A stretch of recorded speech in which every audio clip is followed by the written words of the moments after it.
Ora bem, bons olhos o vejam, meu Opa! caro Diogo Como é que é, Simão. Paulo Soares? Ao Ora vivo. viva, O long time tempo, no o see. tempo, nós podemos fazer depois um exercício, que acho que ia ser muito giro. A gente fazia a cronologia do teu cabelo a crescer e isso dava para conseguir perceber a percepção da evolução humana, não é? Nos últimos 6 meses. Acho Pá, eu tenho que. como referência o Howard Stern. Ouves o Exato. podcast dele? Pois. Quer dizer, esporadicamente. Sim, é como eu também, não sou um seguidor atento e incondicional, mas gosto de vez em quando de dar Sim, uma, sim. uma saltada lá. Mas sim, é a minha referência em termos capilares, por isso estou fortemente investido nisso. Vamos embora, vamos embora. Muito Já bem. faltou Pá, mais. és a esperança de que tudo é possível neste mundo, não é? Exato, exato. Porque não é? Exatamente. Vamos Como lá, está, meu Paulo Soares, caro? pá. E pá, Temos saudades de tanta coisa para ouvir. falar. Muita, muita. Aliás, foi um ano, eu acho que foi um ano que um arranque de ano atribulado. Tivemos o nosso último episódio, que foi essencialmente um episódio atípico, não é? Muito original. Falámos tudo menos de negócios e de política. Também é giro. Certo? Foi o nosso último, foi aquele episódio em que falámos de cinema. Sim, foi o nosso último episódio em que passámos o episódio a falar de cinema, o que também é interessante para quem nos quer conhecer melhor, porque Exato. acabas por também conhecer bastante de quem está do outro lado, ah, ouvindo sobre os gostos e o cinema em particular. Cinema e música, acho que são dois muito bons indicadores da personalidade de alguém. Quem tem bom gosto musical e bom gosto de cinéfilo, pá, só pode ser boa pessoa. Ah, bom gosto, salve seja, não é? Quer dizer, é subjetivo. É sempre É subjetivo. subjetivo. É subjetivo. Muito bem, mas vamos lá. Olha, Mas então, hoje conta-me lá, voltamos ao Paulo nosso Soares. É alinhamento isso. habitual, não é? Vamos rasgar na Temos. política portuguesa e o que não falta é motivos de rasganço Sim, e sim, vamos falar sim. também um bocadinho sobre os mercados financeiros. Queres Vamos começar lá. por onde, Diogo? Hoje Pá, acho que. dou-te as rédeas. Não, acho que nós devemos ser rigorosos no cumprimento do nosso alinhamento e acho que devemos sempre começar por aquilo que está bem organizado, bem fundamentado, com um trabalho de pesquisa e de investigação bastante aprimorado e que devemos começar pela tua newsletter. Nestas últimas semanas, esse trabalho de pesquisa ficou um bocadinho menos aprimorado e menos aprofundado por motivos de força maior, motivos de um ser de 2,8 quilos, que me tira E, 95% do meu tempo disponível por dia, e com os 5% que sobra, entre muitas outras responsabilidades, lá deu para fazer finalmente esta semana a newsletter semanal, com um resumo, um pequeno snapshot dos mercados financeiros, com os principais temas aquilo que tem sido os principais temas de 2025, que foi um ano que começou bem para o mercado acionista americano. O S&P 500 já vai com 2,5% acumulado em 2025. Começou bem para o ouro, está em máximos históricos, tinha caído um bocado em dezembro no pós-eleições. 2024, recorde-se, e nós falámos muitas vezes aqui neste podcast, foi um ano excelente para o ouro. Tinha feito máximos históricos, entretanto sim. caiu no final do ano, mas 2025 começou bem e já está novamente em máximos. É a classe de ativos que mais valoriza em 2025. Portanto, não há nada em valorizar mais em 2025 do que, hum, do que o ouro. explica-me como é que é Sim, possível, não é? Quer dizer, o ouro estava já em máximos históricos, o ouro é aquele instrumento, ou é aquele indicador, aquela matéria-prima que, que tipicamente quando os mercados estão em alta tendencialmente tende, portanto, nas crises o ouro é sempre bom ter, não é? E comprar, porque, e vice-versa, há sempre essa inflexão, mas neste momento temos mercados em alta, temos ouros em alta, portanto, isto é contra as regras do jogo, não? mais ou menos. O ouro acaba por ter muitos períodos históricos em que teve uma descorrelação com as principais classes de ativos, o que é bom, de facto é um dos motivos pelos quais os investidores incluem ouro nas suas carteiras, é de facto para ter essa descorrelação, ter um ativo que acaba por ter um comportamento um pouco independente daquilo que se passa. É verdade que o ouro é considerado um refúgio, e um refúgio para, sobretudo, momentos de turbulência nos mercados, mas é também um ativo que funciona bem em períodos em que o dólar valoriza, que tem sido o caso também das últimas semanas. O dólar tem valorizado de forma bastante expressiva, sobretudo depois de Trump ter sido eleito e mais ainda depois da inauguração. E também não nos podemos esquecer que nós vivemos num mundo com alguma instabilidade, apesar de o mercado acionista americano ter vindo a valorizar nos últimos tempos, sobretudo 2025, desde que virámos a página para o novo ano. Não nos podemos esquecer que vivemos tempos de elevada instabilidade geopolítica, tempos de guerras comerciais, mas que nunca se sabe para onde é que podem evoluir mais tarde. Portanto, há aqui muita incerteza. Temos uma administração nos Estados Unidos que, apesar de facto muitos analistas defenderem que é tipicamente positiva para o mercado acionista, é instável naquilo que são as suas visões para o país, são muito pouco, não diria credíveis, porque aquilo que o Trump diz, do ponto de vista da sua execuibilidade, e ele tem provado que o é, são credíveis, porque ele de facto consegue implementar muito daquilo que ele diz. O que por vezes acontece é que ele diz muita coisa que depois não quer implementar, diz simplesmente para soundbite, ou para gerar ruído de fundo, para desviar as atenções de temas para outros temas, para libertar espaço para aquilo que verdadeiramente lhe interessa. Muitas vezes é difícil perceber a agenda do Trump, mas acima de tudo nós temos um momento de estabilidade em algumas frentes que permitem de facto que o ouro continue a ter esta sequência de valorização. E depois há de facto muita gente a comprar ouro, incluindo governos, bancos centrais. Há países, vários países, e muitos dos países que tipicamente não tinham grande tradição em comprar ouro, que estão a comprar ouro a ritmos alucinantes. Ainda hoje li uma notícia no Bloomberg relativamente à Índia, que de facto estava a comprar ouro a um ritmo absolutamente alucinante para aquilo que eram os estándares históricos do país. Portanto, tudo isto causa aqui um ambiente bastante bullish para esta matéria-prima. Muito bem, muito bem. E tu não estás a recomendar as pessoas comprar ouro, pois não? Eu não faço recomendações, sobretudo em podcasts não auditados, mas eu acho que o ouro é sempre interessante ter em carteiras, obviamente dentro de uma proporção equilibrada de uma carteira. Acho que faz sentido ter ouro, como acho que faz sentido ter Bitcoin, mas acho que aquilo que faz mais sentido ter é ações US. Continuo com esta visão de que são várias décadas de outperformance relativamente a todas as outras classes de ativos e, usando uma terminologia desportiva ou futebolística, a equipa que ganha não se mexe. E tentar adivinhar o que é que o mercado vai fazer nos próximos 10 ou 15 anos, quando nos últimos 30 ou 40 fez uma coisa, e tentar adivinhar que vai fazer uma coisa diferente, tem grandes probabilidades de não correr bem. Muito bem, muito bem. E olha, nessa tónica acrescento outra coisa, que também falei nesta newsletter, que é esta história de tentar adivinhar ou tentar fazer futurologia. Se é futurologia e tentar ser mais perto que o mercado.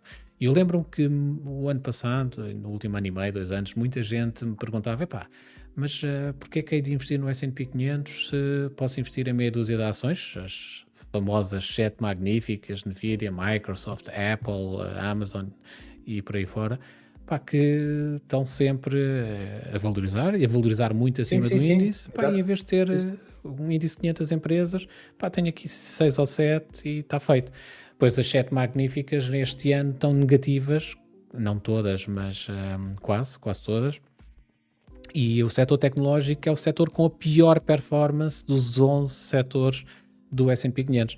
Portanto, é um bom tónico, é um bom tema para se perceber que as coisas não são sempre lineares, e o facto de houve um ano em que correu muito bem para um setor não significa que continue a ser sempre assim. Eu continuo a acreditar que tecnologia é um bom setor para se estar investido, e o melhor, aquele com o maior potencial de valorização. Agora, se tu só queres estar investido nisto, tens que ter algum estômago para haver momentos em que, se for preciso, está tudo a valorizar e tu estás a levar pancada, como tem sido este início de ano. Muito bem. Questão, o que é que tens mais alinhamento aqui na tua, para tópicos aqui da tua newsletter? Que eu queria introduzir aqui um tema não previsto, mas antes Vamos a de o isso. introduzir. Podes já Então introduzi-lo, que nós vá, gostamos bora lá. desta dinâmica. Só ainda a questão da tecnologia, eu vejo hoje mais do que nunca, e vou escolher aqui, eu sou um leigo na matéria, portanto percebo muito pouco disto. Usando aqui o termo muito sonante nas últimas semanas, o termo da percepção, a minha percepção como mero espectador dos mercados de capital, eu diria que estamos neste momento numa pré-bolha, estilo .com, com esta questão do AI, portanto, da inteligência artificial. Mas apanhámos aqui digo pré-bolha porque, como tu disseste já muitas vezes em alguns episódios, agora não há nada que não tenha AI, não é? Portanto, seja verdade ou seja mentira. Mas eu acho que os Estados Unidos da América, acho que o mundo ocidental apanhou um banho de humildade numa semana com o DeepSeek, não é? Eu não diria numa semana, foi em 2 dias. Em Porque 2 depois dias. o tema também de repente ou rapidamente se desvaneceu.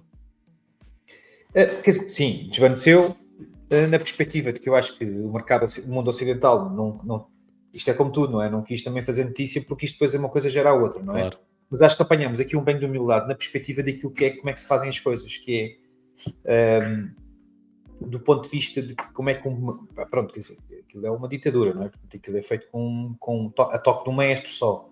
Mas como é que de repente a indústria toda ela andou calada, de repente sai DeepSeek e neste momento tens fabricantes mundiais de tudo o que é automatismos, carros, tecnologia, tudo já com aquela porcaria imbuída, não é? E é uma coisa inacreditável. E pronto, e depois obviamente que faz o mesmo a um sexto do custo. Pronto. O DeepSeek, ameaças reais, acho que levámos um banho de humildade, porque anda tudo aqui a falar em tudo aos 1.000 milhões de euros de investimento, até a França agora disse que ia investir não sei quantos mil milhões também A União Europeia também. Exato. Portanto, diz-me de tua justiça, o que é que aconteceu, o que é que foi estas perdas que até a Nvidia levou aqui um pontapé no estômago, com estas perdas reais e efetivas que teve uma grande desvalorização na empresa. O que é que tens a dizer sobre isto? O que é que os teus astros te dizem sobre isto? Olha, como tu sabes, eu não gosto de fazer muita futurologia e, sobretudo, porque não tenho, infelizmente, uma bola de cristal aqui à minha frente.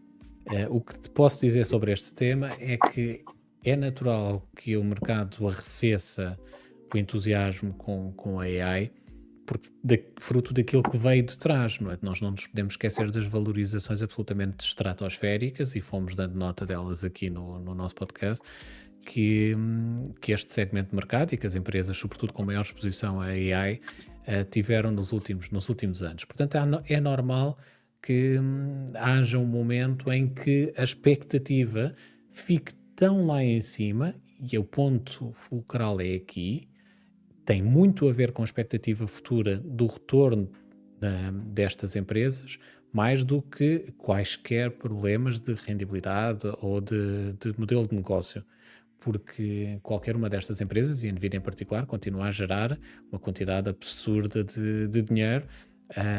Só que aquilo que os investidores esperam, e um investidor espera sempre que o ritmo seja crescente, vai se tornando cada vez mais difícil de alcançar, porque de facto não é possível crescer exponencialmente ano após ano, após ano, após ano. Há uma altura em que tens que atingir um platô. Depois há de facto essa questão da concorrência chinesa, e aqui a dificuldade é perceber quão válido ou quão credível é as informações que vêm da China. Nós sabemos, e o mundo já sabe, e percebeu isso com a indústria automóvel, que a China está, de facto, hoje em dia na vanguarda da tecnologia. Já não é aquela ideia do passado de que da China vêm coisas baratas, modelos low cost daquilo que se faz no Ocidente. Não, não é verdade. Isso era assim há 20 anos, não é assim hoje em dia.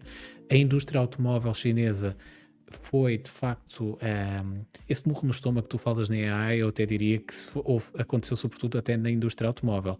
Foi aí que a China mostrou, pá, esqueçam, nós já fazemos tão bem ou melhor do que vocês. Agora, de facto, isto faz com que tenhamos neste momento dois blocos, o bloco ocidental e o bloco asiático, em particular a China, a desenvolver tecnologia de ponta em vários setores. A China não o faz ainda em todos, mas já vai fazendo em alguns. Apostou bastante na indústria automóvel e agora estão aí os resultados. Eu lembro-me que o modelo chinês para os automóveis foi subvenções a fundo perdido para toda a indústria automóvel, para incentivar a inovação. Isto estamos a falar há 20 anos atrás. Depois, com o passar dos anos, começou a cortar os incentivos às empresas menos, não diria-se menos inovadoras, mas aquelas que estavam a conseguir ser menos eficientes, e forçaram a aquisição dessas pelas mais eficientes. E foram basicamente fazendo uma estratégia em funil, ou seja, subsidiaram toda a indústria e depois foram obrigando a indústria a encolher, aqueles que não estavam a ser competitivos a serem absorvidos pelos outros e os fundos a serem canalizados para os que iam sobrando. E com isto criaram 2 ou 3 gigantes que são de facto absolutamente... É BYD, neste caso... Não sei, sim, a BYD é uma delas, não sei os nomes de cor porque não estudei muito do ponto de vista micro, ou seja, li um pouco sobre a estratégia macro da China para desenvolver a indústria automóvel, mas não estou muito por dentro de quem são esses fabricantes. Mas foi uma estratégia que resultou muito bem e que está à vista, não é? Os carros chineses neste momento estão a conquistar os mercados externos e estão a conquistar com pleno direito, porque são mais baratos e que são melhores, com mais tecnologia, mais avançados, modernos, de design.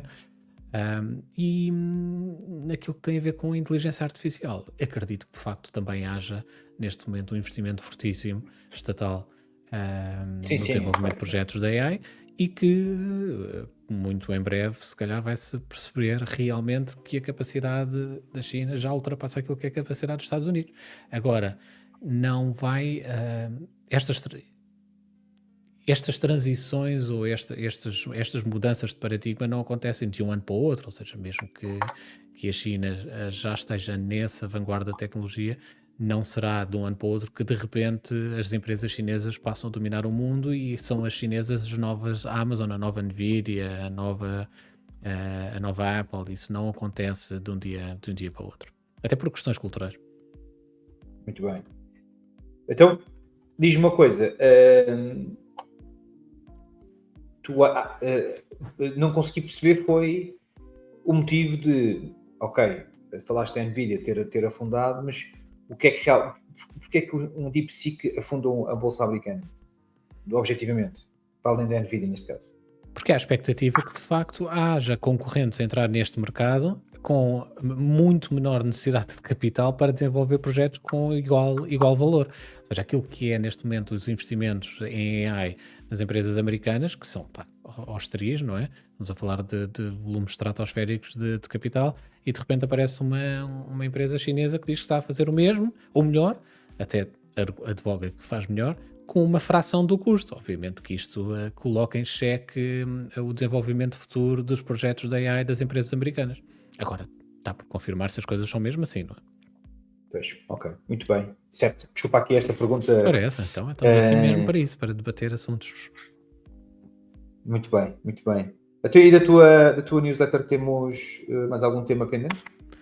Olha, não, os principais temas da newsletter desta semana foi precisamente delinear quais foram as tendências deste início de ano, e essa já as referi. O S&P 500 continua em grande, o ouro também, e a tecnologia está no outro lado da balança. É o setor que com maior dificuldade neste início de ano, o que é estranho, não é? Porque não é comum vermos a tecnologia no último lugar de performance dos 11 setores nos Estados Unidos, mas é isso que acontece em 2025. Agora, não foi razão para assustar os investidores e em particular os institucionais, porque também esta semana os fundos com exposição à tecnologia tiveram inflows de capital de um valor recorde entre aspas, ou seja, um valor recorde dos últimos 6 meses. Era preciso recuar a setembro, salvo erro, de 2024, para termos uma semana em que se registou em valor absoluto maior inflow de capital em fundos de tecnologia. Portanto, na verdade, o mercado e sobretudo os institucionais estão a olhar para esta má performance da tecnologia no início do ano como uma boa oportunidade de investimento. Portanto, ninguém está assustado, está simplesmente a ver aqui, ok, parece um bom timing para se reforçar investimentos em tecnologia. Muito bem, muito bem. Então, damos por encerrada aqui a tua De mercados mensagem. financeiros estamos conversados esta semana. Claro. Então, e prognósticos? O que é que temos aqui, assim, o que é expectável? Tu fazes sempre... Olha, para mim é expectável que o ano seja um ano positivo. Primeiro porque estamos estamos a entrar no terceiro ano de bull market, o que na história dos bull markets ainda é um bull market muito novinho, tipicamente duram bastante mais do que isso, do que 2 anos, em média. Portanto, não há, do ponto de vista daquilo, e uma vez mais reforço, não tenho bola de cristal, não consigo adivinhar aquilo que ninguém consegue adivinhar. Em 2022 ninguém conseguiu adivinhar que ia haver uma guerra na Ucrânia, em 2020 ninguém conseguiu adivinhar que de repente ia aparecer uma pandemia mundial. Portanto, este tipo de eventos, os chamados cisnes negros, não aqueles eventos que ninguém consegue antecipar e que de repente mandam o mercado abaixo, nem eu nem ninguém consegue antecipar. Agora, daquilo que se consegue ler, há todas as razões para que o ano seja um ano positivo. Trump está no seu segundo mandato. No primeiro foi um mandato bastante positivo para as ações americanas. O mercado teve uma correção em 2022, portanto entrou em 2023 num novo bull market que dura há 2 anos, portanto este é o terceiro ano. E há sobretudo uma expectativa, enquanto que se calhar em 2023 e 2024 a expectativa era relativamente positiva para os mercados acionistas mundiais, a diferença será que este ano, e com Trump, e com as tarifas, e com tudo aquilo que é a política externa americana, a expectativa para os mercados internacionais não é tão positiva como era no passado. É sim positiva para o mercado acionista americano, mas mercados asiáticos e mercado europeu provavelmente não terão um ambiente tão favorável para o crescimento das suas empresas. E temos um Trump mais moderado? Achas que é por isso? Ou achas que há uma descredibilização do Trump? Não há descredibilização, não acho que o Trump esteja mais moderado. Acho é que o Trump teve uma vitória tão clara e tão esmagadora e tem um controle tão grande, tem um poder tão grande que não precisa de ser aquele Trump polémico e instigador que foi no início. Ou seja, o Trump é hoje um Trump mais... Além de que em 2016, quando Trump iniciou o seu primeiro termo, o Trump não era um homem com uma posição tão consolidada como é hoje. Hoje o Trump é quase incontestado, não é? Enquanto que naquela altura era um outsider. Portanto, acho que o Trump que vemos hoje não é um Trump ideologicamente muito diferente daquilo que era. É um Trump, sim, que está muito mais confortável com o poder que tem e com um poder muito mais aceito externamente. E que lhe permite que não tenha a necessidade de se impor quase diariamente como fazia anteriormente. Pois, eu tenho uma opinião sobre o Trump na perspectiva de que acho que está mais cansado, acho que não está cansado, eu acho que ele está... Eu quando perguntei se ele estava mais moderado, eu sinto que ele esteja mais moderado, a vários níveis. Na forma até como se apresenta, na forma como... Acho que ele não tem que se afirmar do ponto de vista pública, não é? Da forma como se ele apresenta. Tem ali a questão, até do ponto de vista familiar, a forma como não injetou a família para dentro do seu, em torno do seu poder. Portanto, parece que há uma maior transparência até nesse sentido. Transparência, salvo seja. Parece que está a ser mais profissional, diria assim. Daí eu também achar que pronto, não tem que haver esterismo por isso. Claro. E pronto. Mas a aliança, só aqui para acabar, depois esta aliança com Trump é uma aliança que eu não vejo como sendo inocente, como já se viu, inclusivamente. Agora, eu não deixo de ter aqui second thoughts sobre Donald Trump, porque não deixa de ser um gajo que, não sei se algum dia pensaste nisto, mas não deixa de ser um tipo que foi julgado pelos tribunais da América, é um tipo condenado pelos tribunais da América, mas este gajo consegue ser presidente da América. Isto é o living the dream, não é? Quer dizer, Deixa-me só fazer-te aqui uma pequena correção. Não foi julgado pelos tribunais da América, foi julgado pelos tribunais de Nova Iorque. É um bocadinho diferente. Atenção, não estou a fazer aqui a defesa do Trump e tenho que fazer disclaimer, não tenho nenhuma simpatia pelo Trump. Não concordo com... Se calhar a minha opinião do Trump é um bocadinho diferente da opinião mainstream naquilo que é... O que é que o Trump pode ser para os mercados financeiros e para os Estados Unidos enquanto presidente? Enquanto pessoa, quer dizer, não é aquilo que é, não é uma pessoa que seguramente não seria alguém que eu iria ter muito interesse em tomar um café ou ter uma relação pessoal de amizade. Não me inspira qualquer tipo de simpatia enquanto pessoa. Agora, enquanto presidente e enquanto aquilo que se espera que ele seja para o desenvolvimento dos Estados Unidos enquanto país e da economia e até os seus efeitos na política externa, porque já no primeiro termo de Trump havia essa, de facto, ideia de que Trump era um perigo para o mundo, para um instigador de conflitos, etc. E, na verdade, justo ou injusto, os factos são... Trump foi o presidente nos Estados Unidos que menos conflitos militares teve no seu termo nos últimos 40 anos.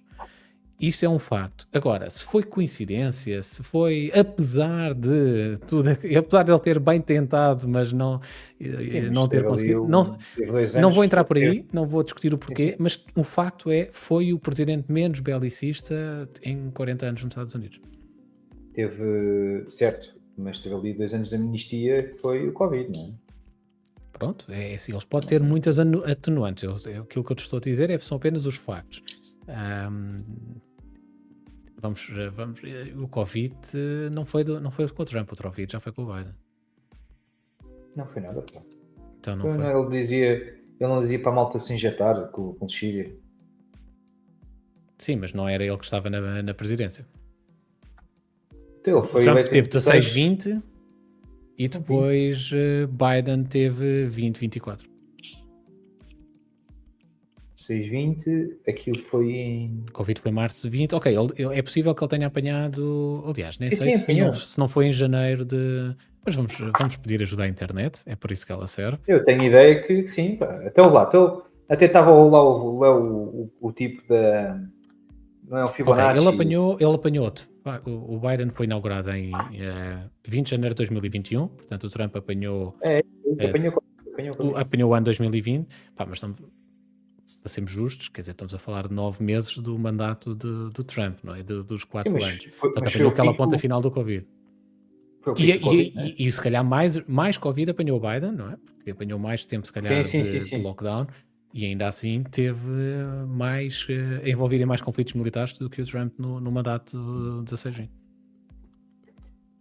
Mas, pois, sim, ok, bem observado, Paulo Soares, muito bem.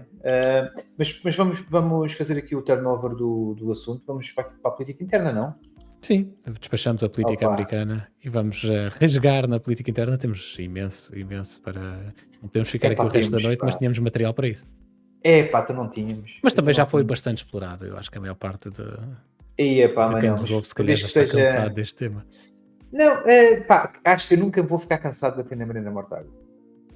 Muito honestamente. Por acaso eu estava mais a pensar no Senhor da Mala, do jogo da Mala, mas a Mariana Mortágua também é um bom tema. Não, mas eu vou dizer porquê. Eu acho que a Marina Mortágua tem ali uma questão para mim que, para além de serem, para mim, na minha opinião, viverem uma filosofia super hipócrita, como já se verificou. Esquerda caviar. Esquerda caviar. O Aimi é uma cena que não faz sentido. Não faz sentido. O Aimi não faz sentido. Porquê? Explica isso. Explica-nos isso para quem está a ouvir. O que é o Repara, IMI? não, o IMI chama-se o IMI da Mortágua, portanto foi uma sobretaxa sobre os imóveis que existe, pagos no próprio ano, portanto, enquanto tu pagas IMI, um ano em que pagas IMI é respeito aos imóveis do ano anterior. O IMI é uma tributação que é paga sobre no próprio ano. Pá, e hoje, por acaso, veio o IMI aqui à baila numa reunião que tive.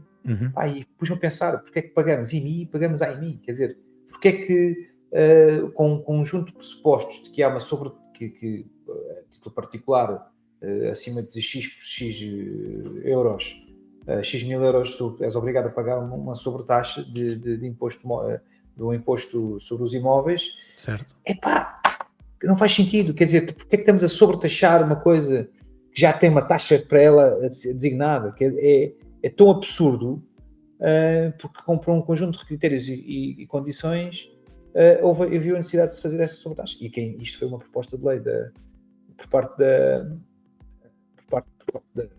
da Marina Mortágua, tanto que o IMI é a taxa da Mortágua, não é? E é estúpido. Imagina, tu pagas o teu IMI, não é? Normal. Não é? Chegas aqui a abril, maio, pagas o teu IMI. E depois chega ali a junho, julho, aliás, chega a julho, acho eu, tens até setembro para pagar outra taxa. Porque alguém disse, olha, como tu tens uma... E depois é assim, e depois acho que ainda não se atualizou, agora também não quero estar aqui a meter mais, não é? Mas acho que ainda não se atualizou o valor. Então os imóveis têm vindo a subir, porque se calhar no ano em que foi criada esta regra, o valor estava mais ou menos, se calhar, exagerado para a realidade portuguesa. Hoje, qualquer imóvel Zé que treta custa 650 mil euros e acho que tu, como particular, tens de pagar uma sobretaxa sobre esse valor, caso exista um imóvel acima de 650 mil euros. Mas pronto, mas independentemente disso, o tema da Mortágua não teve a ver agora com o IMI. Tem a ver... antigo já. O adicional de IMI é um tema antigo. Pronto, tem a ver com as nossas senhoras. Olha, como tu sabes, e quem nos ouve também creio que sabe, eu não estou em Portugal, portanto os temas vou acompanhando mais em passant, mas tu, como estando mais atento àquilo que se passa em Portugal, explica-nos assim, de forma bastante resumida, o que é que aconteceu, qual foi a nova polémica com o Bloco de Esquerda com Mariana Mortágua? Não, basicamente elas despediram pessoas que estavam grávidas. Pronto. Basicamente é isto, não é? E de facto, o direito do trabalhador é uma coisa que deve ser respeitado. Não para os setores normais, mas para os setores que são setores super deficitários e setores que são onde há pouca regra e pouca legislação. Legislação há muita, mas que há pouca prática seja construção civil, seja as senhoras da limpeza, sejam todas aquelas profissões que são mais precárias. Obviamente que eu acho que é importante nós defendermos os interesses e os direitos de todos. Mas a hipocrisia tem limite, não é? Que é o trabalhador, tu sabes que numa empresa o patrão tem sempre culpa e o trabalhador tem sempre razão. E de facto, como é que estas pessoas que tentam legislar em que temos que dar todos os direitos, mais alguns, à força da lei, sendo que as empresas têm que ser responsáveis por pagar e custear tudo aquilo que é mais um par de botas, e tens as próprias pessoas que tentam legislar e defender os direitos dos trabalhadores, às vezes até um bocadinho com um rumo um bocadinho mais pelo choque, não é? É uma política de choque do que propriamente uma política construtiva e reformista, e depois são as primeiras a quebrar as regras do jogo, não é? Pronto, tivemos a questão do Robles, tivemos a questão depois o PCP com aquela história dos imóveis lá na Figueira da Foz. Tu tens estes gajos que são os hipócritas de primeira apanha, são os primeiros a partir as regras do jogo no arranque, na casa da partida. E para mim, muito honestamente, isto remonta aqui para isto começamos a tirar aqui o novelo do problema e eu fico frustrado, acima de tudo, pela falta de visão que nós estamos a ter como país, do ponto de vista da competitividade que deveríamos ter e que não temos, porque estamos de mãos atadas e de mãos e pés atados, do ponto de vista da capacidade de resposta às necessidades que o mercado quer realmente.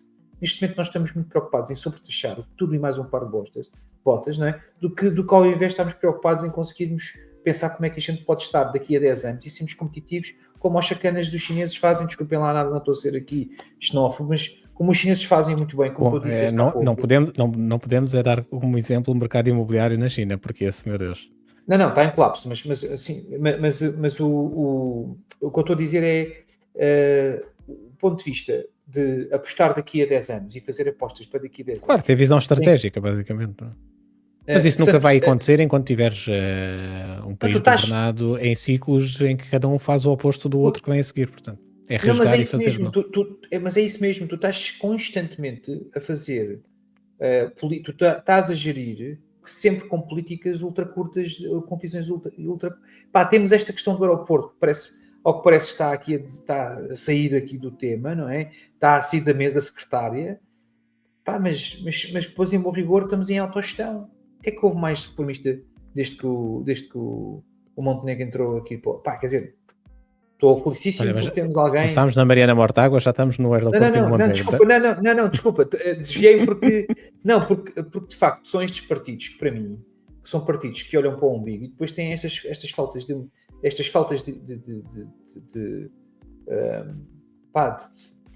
veracidade, de realidade, de uma hipocrisia atroz.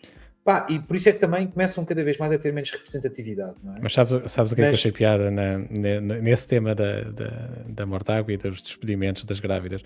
Foi a justificação, porque mais do ato foi a forma como se justificou. Não sei se tu estiveste atento, provavelmente sim. Somos humanos, não é? Basicamente é o que... Não, pior, isso foi o erro, não é? Ela disse, somos humanos, também erramos.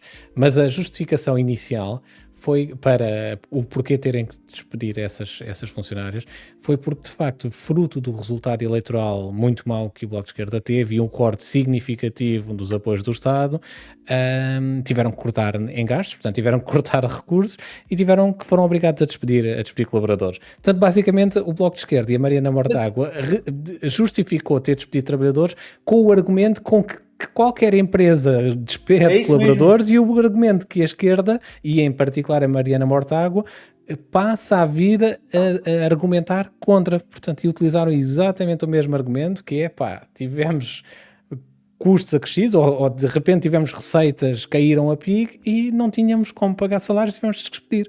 Portanto, afinal, o mercado. Mas isso não é o dia a dia das empresas. Exato, não é? Aqui, para mim, a hipocrisia maior está aqui, não é? Na forma como ela justifica com aquilo que ela passou a vir a debater contra. Por isso é que há pouco eu estava-te a dizer que estamos cada vez mais a olhar para os direitos dos trabalhadores e nunca para aquilo que as empresas precisam, ou que os patrões são sempre os maus da fita, precisamente porque nós não conseguimos legislar, e por isso é que eu disse, acho que os contextos têm que fazer contextos, não é? E há a indústria fabril, como disse, há profissões que são realmente, que devem ser defendidas, não é? Agora, as empresas, quando passam dificuldades, deviam ter mecanismos para se proteger, aplicando boas regras, para se conseguir voltar para dar aqui a volta, não é? E é impossível, tu estás no fim do túnel, estás à beira do precipício, e se és uma empresa que depende de capital humano, tu estás condenado, porque só depois, a partir daí, tu não tens ferramentas nenhumas que te permitam saíres do abismo, não é? E pronto, e toda a gente tem que ter os seus direitos, e acho que isso tem que ser defendido. Mas pronto, mas de facto a hipocrisia do Bloco de Esquerda assusta-me. Mas eu digo-te, isto para mim é uma evidência clara de que há alguma coisa que está errado, que está muito errado. Pronto. E por falar em coisas que estão erradas, a nossa classe política bateu no fundo, está definitivamente no lodo, ou ainda é possível descer mais baixo do que ter um representante parlamentar a roubar malas em aeroportos? Vamos ao Chega, não é? Quer dizer, vamos ao Chega. Para rematar aqui a nossa edição. Sim, desculpa, já estamos a 40 minutos. O Chega é nós temos 3 casos recentes, não é? Que mostraram, e para mim acho que isto, eu não sei se isto estava na gaveta pronto a sair, não é? Eu não sei se isto tem alguma coisa a ver com a questão das presidenciais, que sendo que ele nunca iria, o André Ventura nunca iria ser um bom candidato, nunca iria ser um candidato vencedor a presidencial, mas sim, para se manter portanto, não é? E fazer campanha, até porque depois chega o Tiro 4 através do Gouveia Mel, uma vez que o Gouveia Mel não se quis colar a ele. Exato. Mas a verdade aqui que temos é que temos aqui 3 assuntos na gaveta do Chega, que eu acho que vai ter um choque profundo sobre aquilo que possa ser. E eu digo uma coisa, os assuntos que decorreram agora vai só criar um fosso maior entre os simpatizantes do Chega vão deixar de ser simpatizantes, mas os fanáticos do Chega só vão ser ainda mais fanáticos.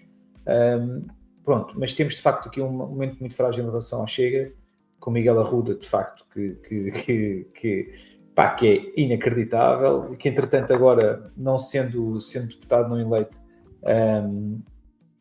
tem mais vantagens. Justifica com as dores de crescimento, não é? De ter um partido que cresceu rápido demais para aquilo que foi a capacidade de recrutar quadros.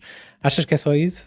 Foi dores de crescimento? Não, eu sempre disse isto, aliás, eu tenho dito isso desde o dia 1 em que ele elegeu, em que o Chega elegeu 50 deputados, e alguns dos ilustres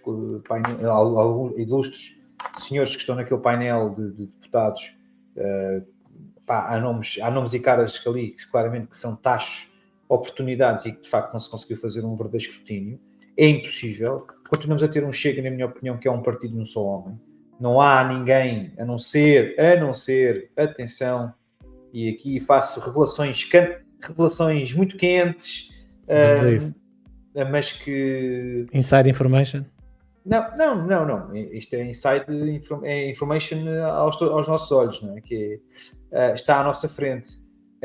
Por incrível que pareça, a próxima, e que será daqui a muito tempo, não sabemos ainda o que é que vai acontecer e que escândalos é que vão acontecer, mas apesar de haver ali ser um partido com alguma dominância em termos da questão da mancha ou de um género masculino, tenho a certeza absoluta que o próximo líder do Chega vai ser a Rita Matias.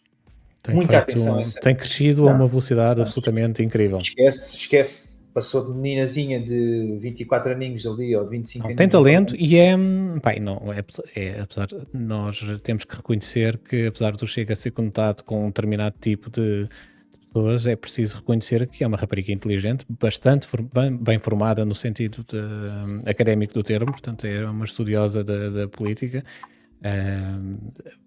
Diria até, do ponto de vista económico, muito mais próxima de uma iniciativa liberal. Ela é claramente uma fã da escola austríaca, que é de facto a doutrina da iniciativa liberal.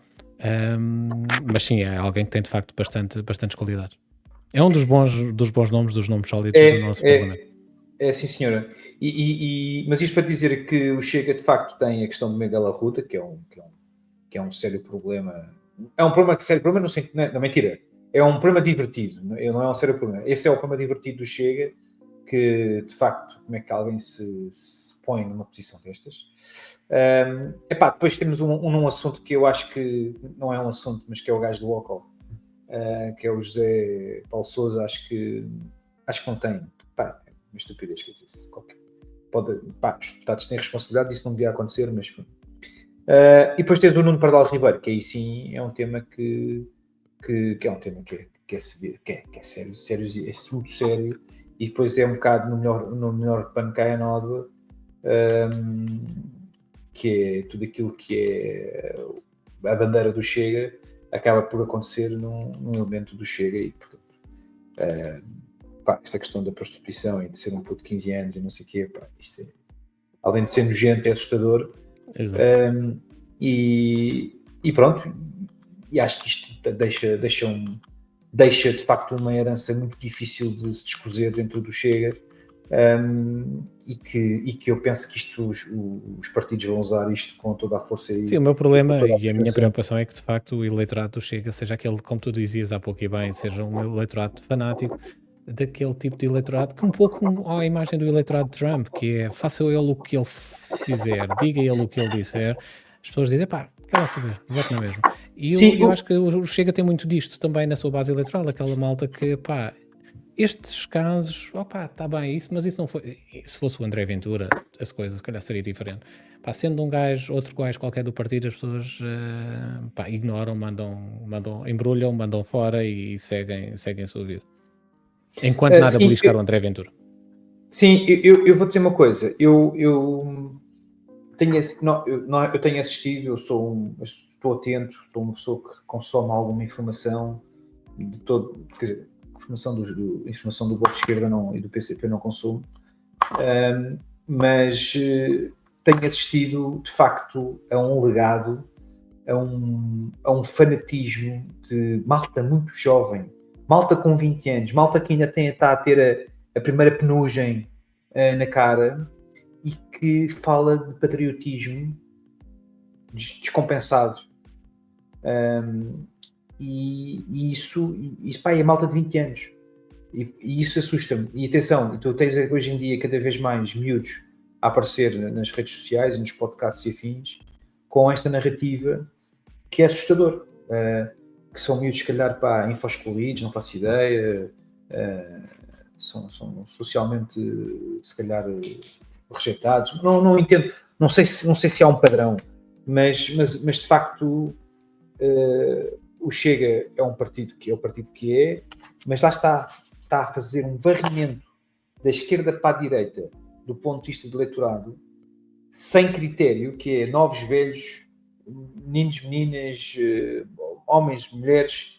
Os insatisfeitos da sociedade, e efetivamente há muitos, não é? O risco de ser criado uma sociedade tão disfuncional e tão com uma porcentagem tão significativa da população que se sente excluída da vida política, excluída da atenção dos políticos. E continua a ser o único partido que eu acho, e essa é a grande vantagem e a grande ferramenta que o Chega tem, que é o único partido que continua a meter o dedo na ferida dos assuntos que são quentes e que são importantes. Enquanto que os outros partidos tentam evitar passar pelos pingos da chuva. É isso mesmo. Meu caro. Mas pronto, tenho dito. Vamos fechar. Foi um gosto rever-te aqui neste formato e espero que tenha sido um gosto também para quem nos está a ouvir, voltar a ouvir. Desta vez não foi de cinema, mas foi de temas mais habituais. Vamos embora, um grande abraço. Boa semana, um abraço a todos. Boa semana para toda a gente.